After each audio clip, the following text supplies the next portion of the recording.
So last class में कल हम लोगों ने Birsa Singh versus state of Punjab का केस स्टार्ट किया था। और I was telling you that how to read a case.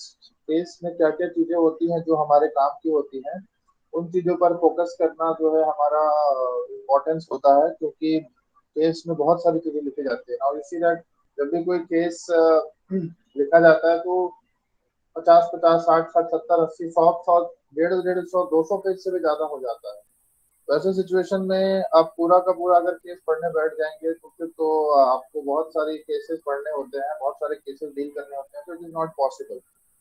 इसीलिए कोशिश ये रहती है कि केस के अंदर से हम सिर्फ इम्पोर्टेंट इंग्रेडिएंट्स को निकाल लें। ये एक दिन का टास्क तो है नहीं, है ना। It takes lifetime. Cases को पढ़कर समझना और फिर उनमें से इम्पोर्टेंट चीजें एक्सट्रैक्ट करना, it takes a lifetime. लेकिन हम एक प्रोसीजर जरूर फॉलो कर सकते हैं, एक माइंड में एक सेटअप जरूर बना सकते हैं कि आखिर कौन कौन सी चीजें हम केस से एक्सट्रैक्ट करना चाहिए हमें।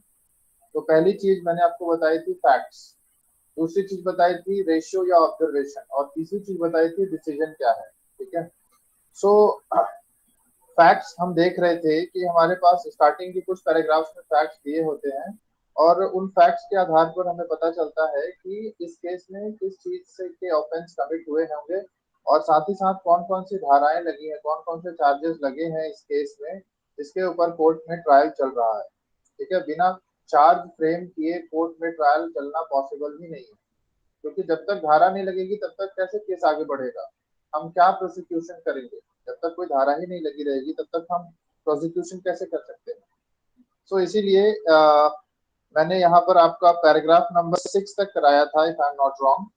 इसमें कि मैंने बताया था कि जिस दिन मारा गया खेम सिंह को 8 बजे रात में, उसके अगले दिन शाम को 5 बजे उनकी डेथ हो गई। तो ये पैराग्राफ लास्ट पैराग्राफ था जिसको हमने डिस्कस किया था। उसके बाद अगला पैराग्राफ देखिए क्या कहता है। अब अगला पैराग्राफ जो है ये आपका है, the doctor who conducted the postmortem described the injury as. Now this paragraph will tell you कि what was the observation of the doctor. Doctor का क्या ऑब्जर्वेशन था। नाउ एज यू नो कि जो सेक्शन जो धारा लगी है बिरसा सिंह के ऊपर, वो आपकी मर्डर की लगी, क्योंकि 302 जो है वो मर्डर की धारा है। मर्डर की जो धारा लगी है उसमें जो केस बनकर आया है वो आया है आपका सेक्शन 300 थर्डली के अंदर। सेक्शन 300 थर्डली के अंदर में आया है, क्योंकि यहाँ पर बॉडीली इंजरी जो है वो हुई है, और बॉडीली इंजरी जो है वो sufficient in the ordinary course of nature है कि नहीं है, ये जानने की कोशिश कर रहा है कोर्ट। और ये कैसे पता चलेगा, ये डॉक्टर से पता चलेगा। तो अगर आप सेक्शन 300 थर्डली को देखेंगे तो यहाँ पर बहुत सारे इंग्रेडिएंट्स जो है वो दिए गए हैं सेक्शन 300 थर्डली के अंदर। और कोर्ट के अंदर कोर्ट ने इन्हीं इंग्रेडिएंट्स को कंसोलिडेट किया है, इन्हीं इंग्रेडिएंट्स को कंफर्म किया है कि व्हाट आर दीज इंग्रेडिएंट्स, कौन कौन से इंग्रेडिएंट्स हैं जो कि सेक्शन 300 के थर्डली में दी गई हैं। अब इसमें जो डॉक्टर का ऑब्जर्वेशन है वो एक मेडिकल एक्सपर्ट का ऑब्जर्वेशन है। ठीक है। वो कोई नॉर्मल आदमी नहीं कर सकता है, क्योंकि उसके पास वो करने का ना लाइसेंस है और ना एक्सपर्टीज है। जो डॉक्टर साहब कह रहे हैं वो ये है that an oblique incised stitched wound 2.5 inch on the lower part of the left side of the belly. Description दे रहे हैं कि कहाँ पर वुंड है, और 1.25 inch about the left inguinal inguinal ligament. The injury was through the whole thickness of the above the left of the above abdominal wall and अब ये जो भी डिस्क्रिप्शन दिया गया है दिस इज द डिस्क्रिप्शन कि इंजरी कहाँ हुई है। इस डिस्क्रिप्शन से हमें मतलब नहीं है, हमें मतलब इससे है कि डॉक्टर क्या कहता है इस इंजरी के बारे में। क्या वो ये कह रहा है कि इस इंजरी से डेथ हो सकती है या नहीं हो सकती है, वो सफिशिएंट है कि नहीं है, बस इससे मतलब है। ठीक है। फिर दूसरे पैराग्राफ में कहता है that the doctor said that the injury was sufficient to cause death in the ordinary course of nature. This is the paragraph which we needed या which the court needed, क्योंकि अल्टीमेटली जो आपका court ने observation दिया है Birsa Singh versus state of Punjab में वो यही दिया है कि जो सेक्शन 330 है उसके क्या क्या एलिमेंट्स है, क्या क्या इंग्रेडिएंट्स हैं।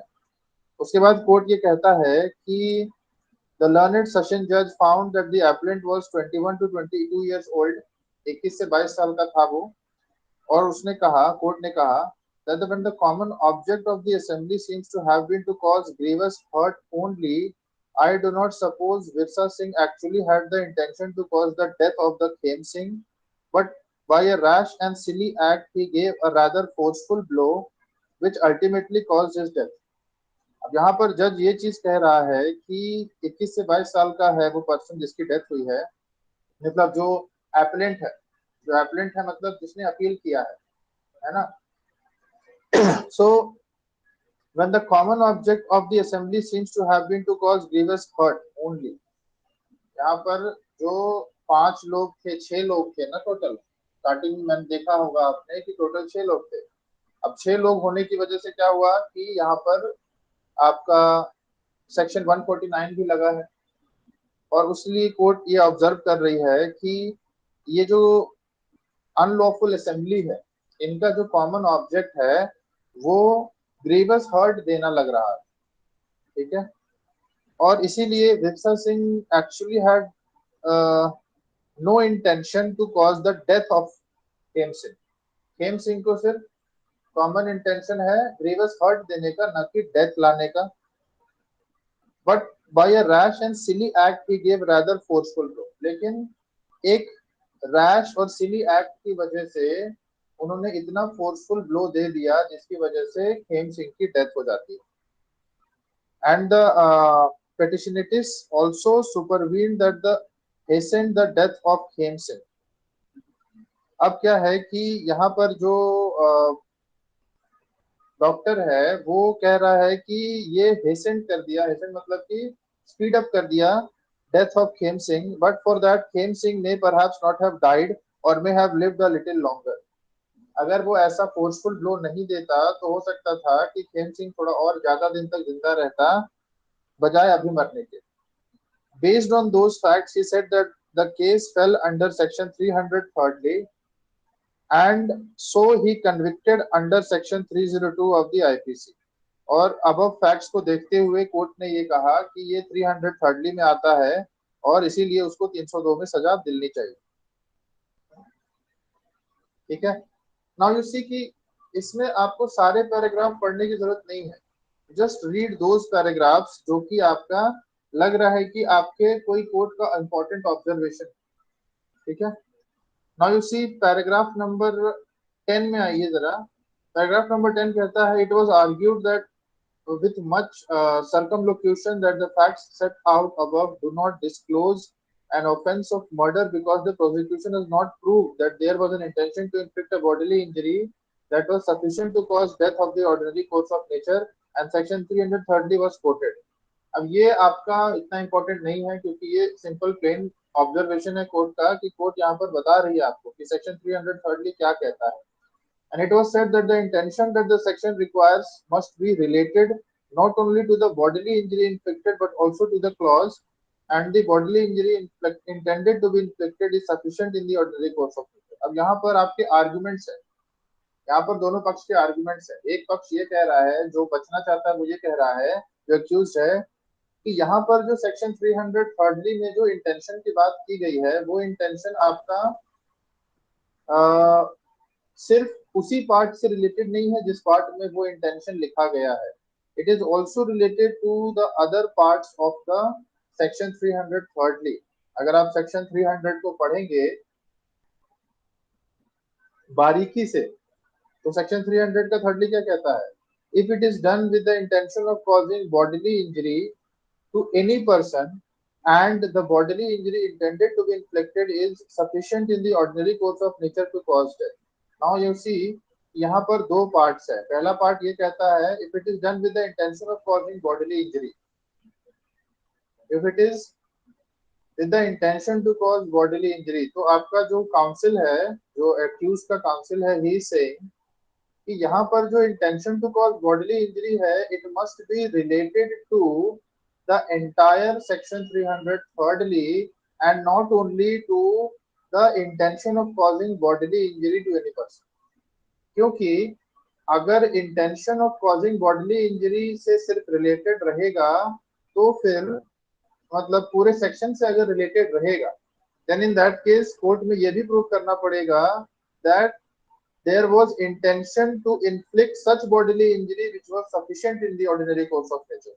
मतलब मेरे मन में जो बात चल रही थी वो इस तरीके की थी कि मैं इस तरीके की इंजरी देना चाहता था जो कि सफिशिएंट होना चाहिए मेरे हिसाब से सफिशिएंट होना चाहिए डेथ लाने के लिए। मैं इस तरह की इंजरी देना चाहता था, इसी से मेरा इंटेंशन पता चलेगा। लेकिन अगर ऐसा हो जाएगा तो कोई भी पर्सन कभी कन्विक्ट हो ही नहीं पाएगा, क्योंकि अंदर वेरी रेयर केसेस आपका जो डेथ होता है ना वो इंस्टेंट होता है। हर पर्सन थोड़ा सा मारेगा चाकू और उसके बाद फिर बोलेगा कि अब देखो तुम इतनी जल्दी नहीं मरे ना, मतलब जो मैंने वुंड दिया था that was not sufficient to cause death, है ना। तो इन दैट केस क्या होगा कि डॉक्टर जो है वो तो यही बोलेगा कि ये जो वुंड है ये सफिशिएंट तो है, लेकिन जिस पर्सन ने मारा है उसके हिसाब से अगर वो सफिशिएंट नहीं है तो फिर कोर्ट उस पर्सन को एक्यूज को सजा नहीं सुना पाएगा। तो समझ रहे हैं कि क्या कह रहा हूँ मैं ये कह रहा हूँ कि दो चीजों का इंटेंशन के बारे में बात हो रही है यहाँ पर। First intention, that intention to cause bodily injury, this is the first intention. Second intention is intention to cause bodily injury which is sufficient in the ordinary course of nature to cause death। मतलब इस तरीके की bodily injury देने के मैं इच्छा रखता हूँ, मैं इंटेंशन बनाया हूँ जो कि आपका सफिशिएंट होना चाहिए मेरे हिसाब से। जिस पर्सन ने चाकू मारा है, जिस पर्सन ने भाला मारा है उसके हिसाब से सफिशिएंट होना चाहिए to cause death.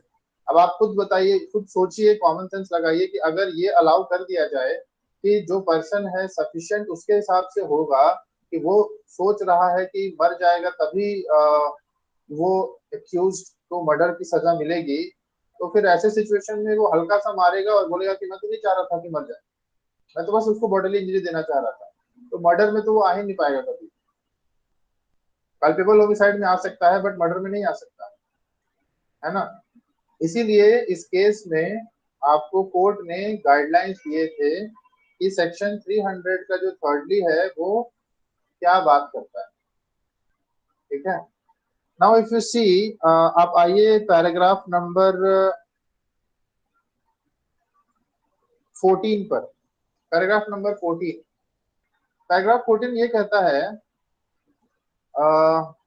To put it shortly, the prosecution must prove the following facts before it can bring a case under section 300 thirdly। मतलब now the court is observing, now the court is giving a ratio, एक ratio दे रहा है court, एक observation ले रहा है court, क्या कि अगर किसी भी एडवोकेट को सेक्शन 300 थर्डली के अंदर में लेकर आना है किसी अक्यूज पर्सन को, then in that case he must prove these three things, these four things in fact.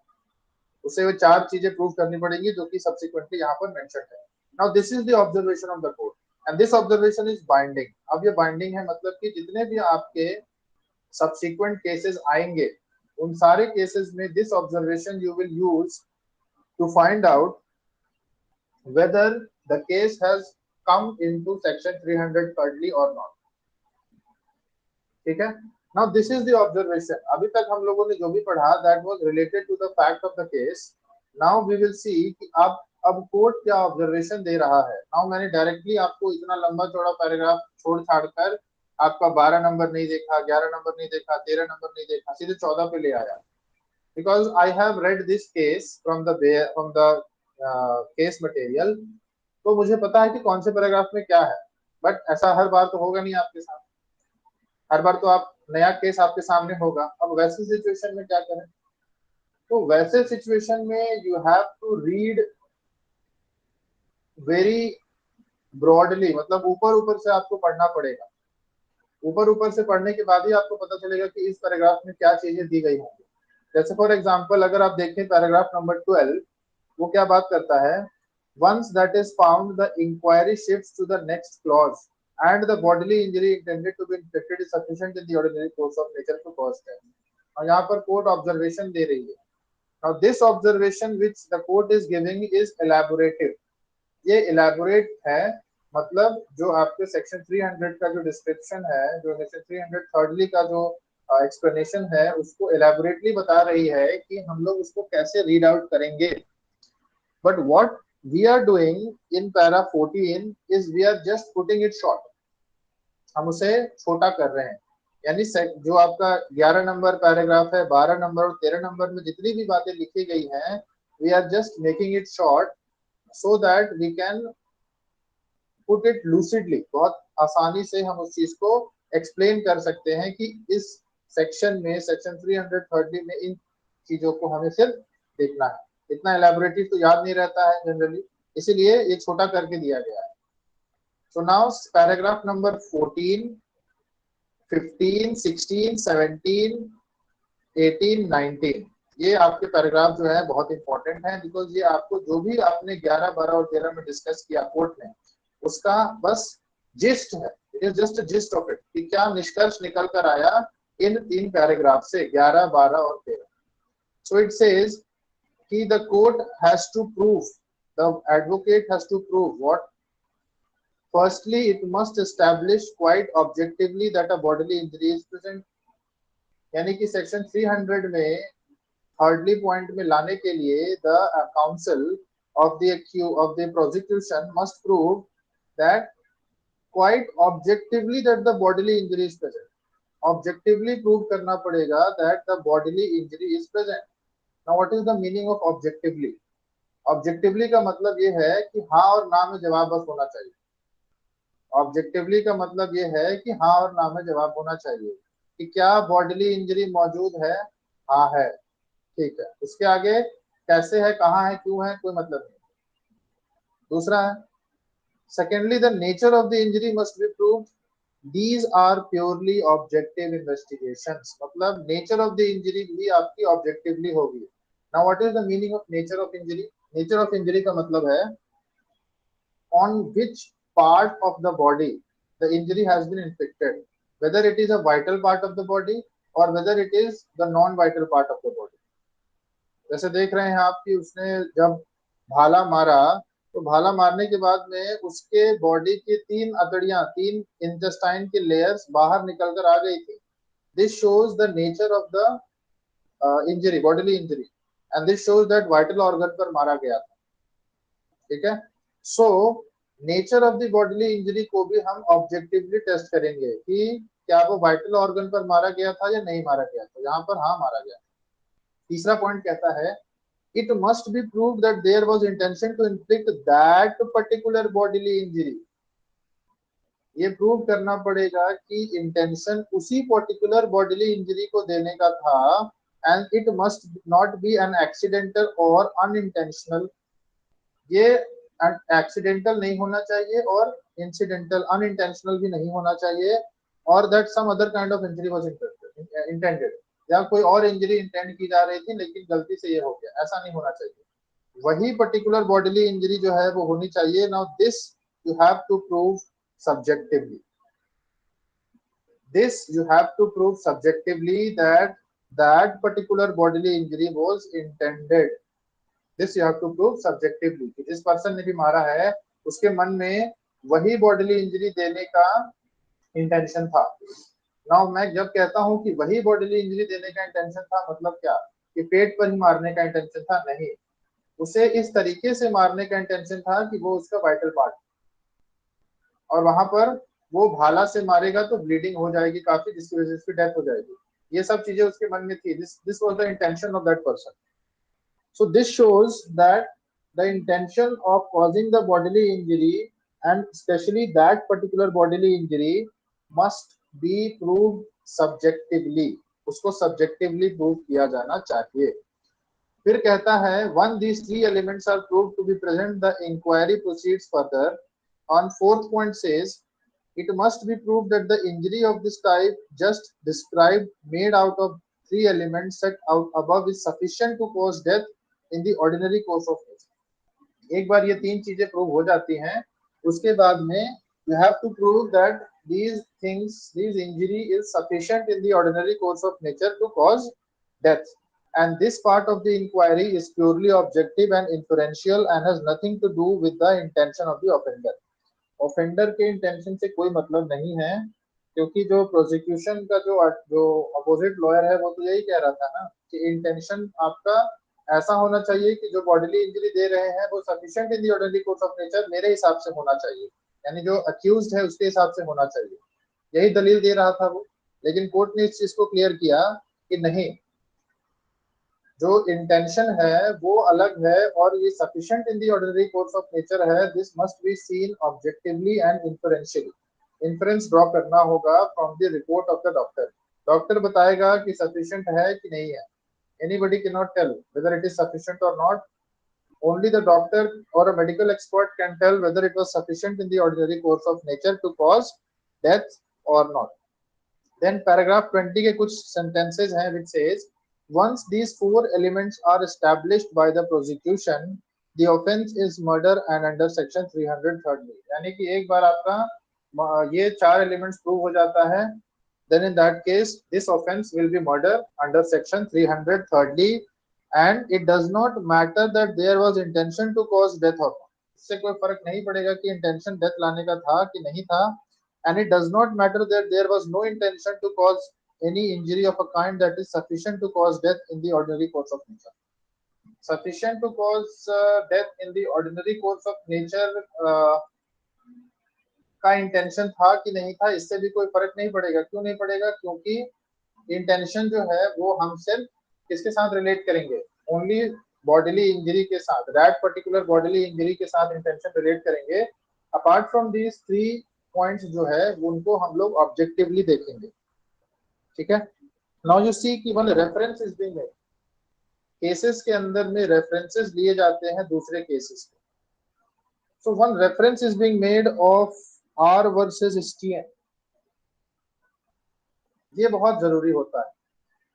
जब भी कभी आप किसी भी केस को पढ़ते हैं, it is very important to read that what cases has been discussed in this case law. It's very important, आपको डिस्कस करना पड़ेगा, मतलब आपको पढ़ना पड़ेगा, ठीक है, क्योंकि उसी डिस्कशन के आधार पर ही आपका इस केस का जजमेंट हो सकता है बेस्ड हो, या फिर हो सकता है कि कंप्लीटली नकार दिया गया हो उस प्रीवियस जजमेंट को। इसीलिए जरूरी होता है केसेस के अंदर जो जजमेंट दिए जाते हैं ना उनको पढ़ना। और इसीलिए अभी तो आपका ऑनलाइन मोड में एग्जाम चल रहा है, जब ऑफलाइन मोड में एग्जाम होता है ना, सो क्वेश्चंस जो आते हैं वो डायरेक्टली केस के अंदर जो केस दिए गए हैं वहां से पूछ देते हैं, उनके फैक्ट्स उठाकर पूछ देते हैं, तो इसीलिए बहुत जरूरी हो जाता है। तो ये वाला जो पैराग्राफ नंबर 21 है, this paragraph number 21 will tell you कि R versus TN में क्या हुआ था। So we were referred to the decision of Lord Goddard in R versus TN 1947 का ये केस है, इसका साइटेशन जो है वो आपको यहाँ मिल जाएगा।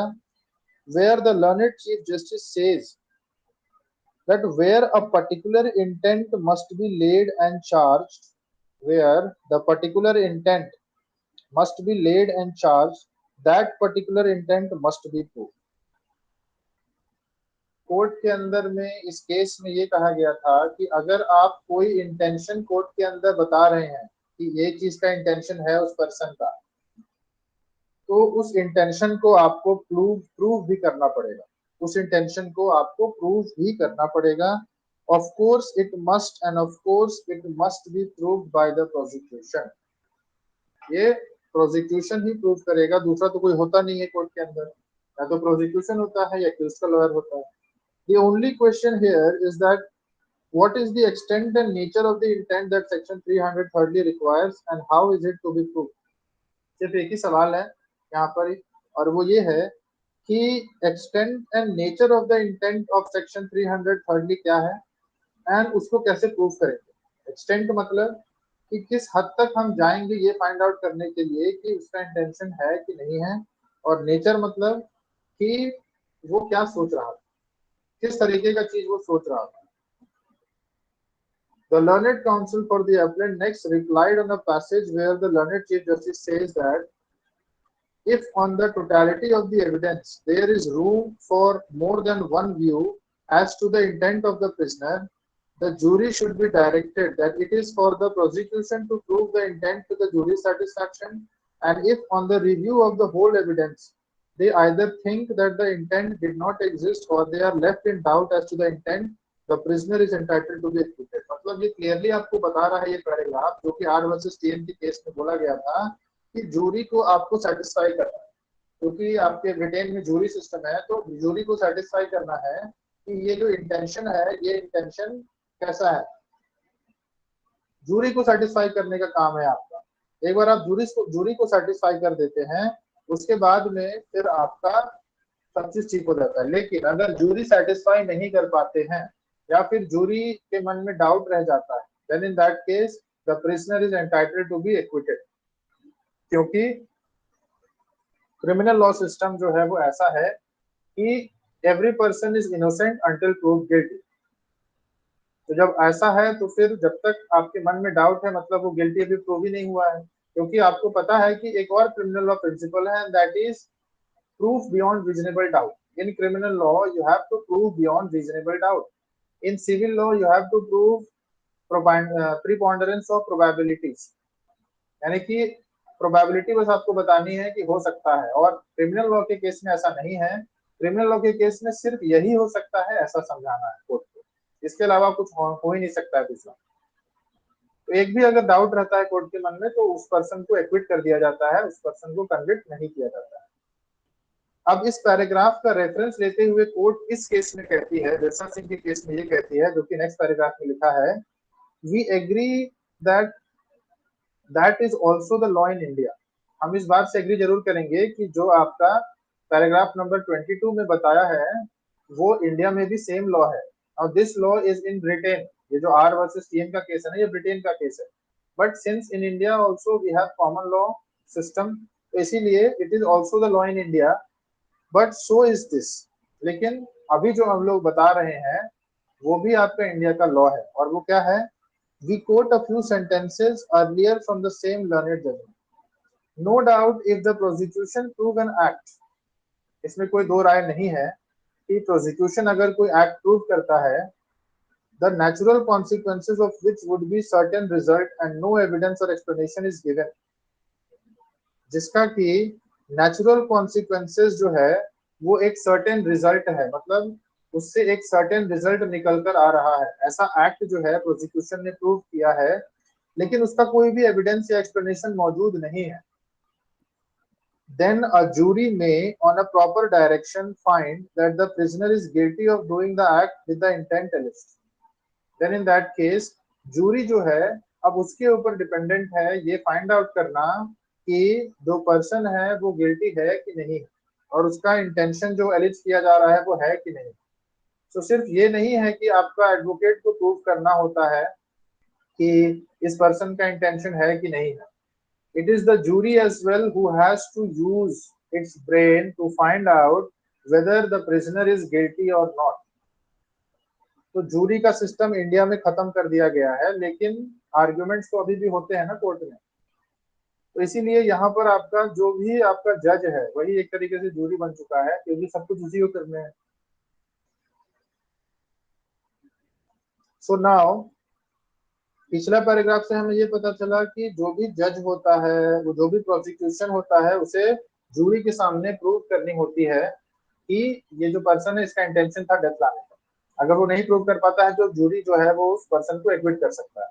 लेकिन साथ ही साथ इसमें इस केस में ये भी कहा गया था प्रीवियस पैराग्राफ्स में कि जो जूरी है वो भी उस पर्सन का गिल्ट फाइंड आउट करने में सक्षम है, और वो भी उस चीज को फाइंड आउट करेगी, और उसका इंटेंट जो कि एलिज किया जा रहा है कि क्या इंटेंशन से उसने मारा, उस इंटेंशन को भी वो फाइंड आउट करने की कोशिश करेगी और उसके अकॉर्डिंगली सजा सुनाएगी या फिर रिहा करेगी।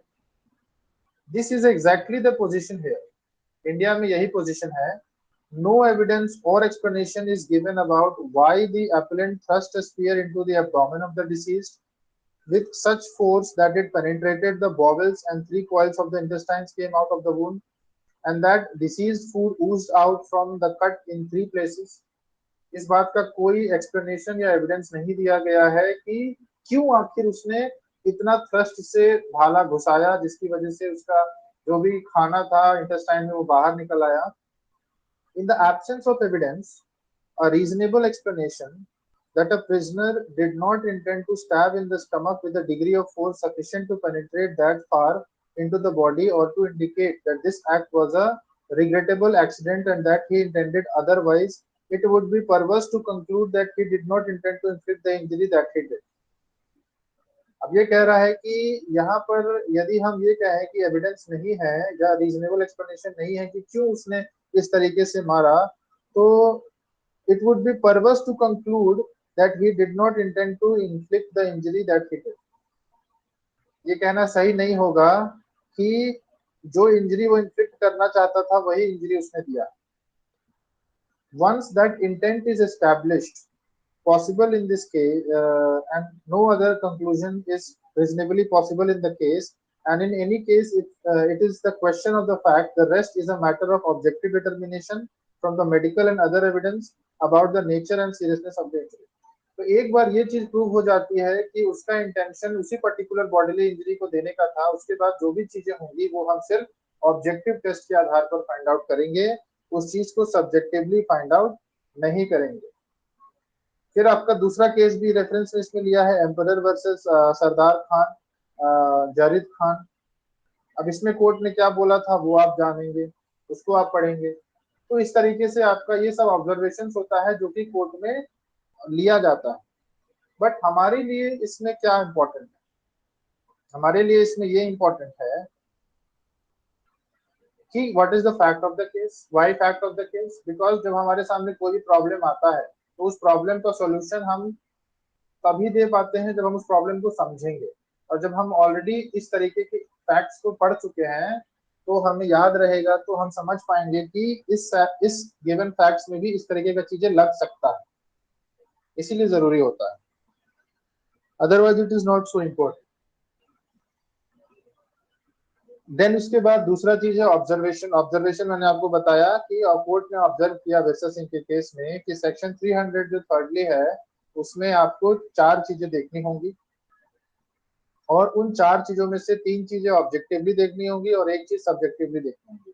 अब ये चीज आप अपने आंसर में जरूर लिखेंगे जब भी आप कोई आंसर लिखेंगे relating to section 300 thirdly, that what was the observation of the court in Virsa Singh versus State of Punjab का केस. ठीक है, तो उसको लिखते समय आप अगर लिखना चाहें तो उस केस में जो भी केसेस सब केसेस डिस्कस किए गए थे, जैसे आर वर्सेस टीएन डिस्कस किया गया, उसके बाद ये emperor versus Sardar Khan discuss किया गया. You can also give one paragraphs of these cases when you will discuss Virsa Singh case. और इसके अलावा डिसीजन, तो डिसीजन इसमें वही चीज हो गया कि अपील को डिसमिस कर दिया गया और जो सेक्शन 302 में सजा सुनाई गई थी उसको अपहेल्ड किया गया and the person was convicted for murder of Khem Singh. क्योंकि लास्ट पैराग्राफ देखिए लिखा क्या है, द अपील इज डिसमिस्ड, है ना. तो this is the decision of the case. Now इस केस में आपको जो भी समझ में आया उसको आप अपने आने वाले सिलेबस में जो आपके सब्जेक्ट्स हैं और जो केस लॉज हैं उनमें कैसे अप्लाई कर सकते हैं. तो उनमें अप्लाई करने का तरीका बहुत ही सिंपल है. तरीका वही है, फैक्ट्स जानिए, फैक्ट्स जानने के बाद में कोर्ट ने क्या ऑब्जर्व किया वो जानिए, और कोर्ट ने क्या ऑब्जर्व किया जानने के बाद कोर्ट का क्या डिसीजन रहा वो जानिए. बस ये 3 चीज आप किसी भी केस से जान लीजिए, आपका काम हो जाएगा. तो ये तरीका है आपको किसी भी केस लॉ को पढ़ने का. ये तरीका ओवरनाइट नहीं आ सकता है आपको, you have to give time.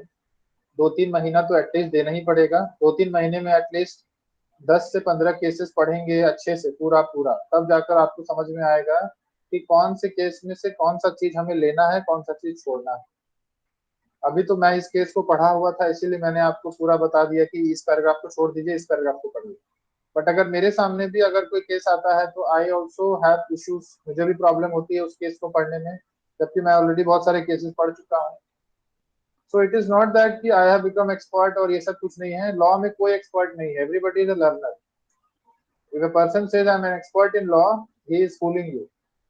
ठीक है, और जो आप भी कभी नहीं बन पाइएगा एक्सपर्ट, आप भी लर्नर ही रहिएगा. सो ये आपका केस पढ़ने का तरीका है।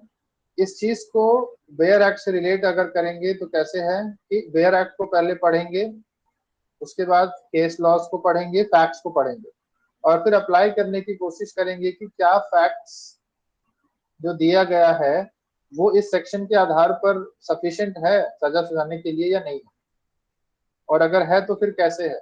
What are the arguments and the counter arguments that can be framed. अगर आप एडवोकेसी करना चाहते हैं तो आपको आर्गुमेंट्स और काउंटर आर्गुमेंट्स फ्रेम करने आना चाहिए, और अगर आपको जुडिशरी करना है तो आपको ऑब्जर्वेशन लेना आना चाहिए, इंटरप्रिटेशन करना आना चाहिए किसी भी स्टैट्यूट का। तो ये कुछ तरीके हैं, टिप्स हैं जो कि आप यूज कर सकते हैं, एंड आई होप कि आपको चीजें समझ आई होंगी। अगर आपके मन में कोई भी डाउट है, सवाल है तो पूछ लीजिए। अदरवाइज आई थिंक कि बेयर एक्ट कैसे पढ़े, केस लॉ कैसे पढ़े, इसको मैंने मेरे लेवल पर जितना हो सकता था मैंने आपको बता दिया है। इससे ज्यादा मेरे पास अभी फिलहाल तो आपको बताने के लिए कुछ भी नहीं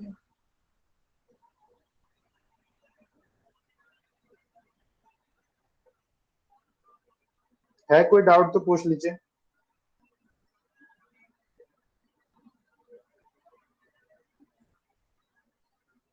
कोई डाउट नहीं है। ठीक है, फिर आगे की सेमेस्टर की पढ़ाई करिए, जुडिशरी की तैयारी करिए।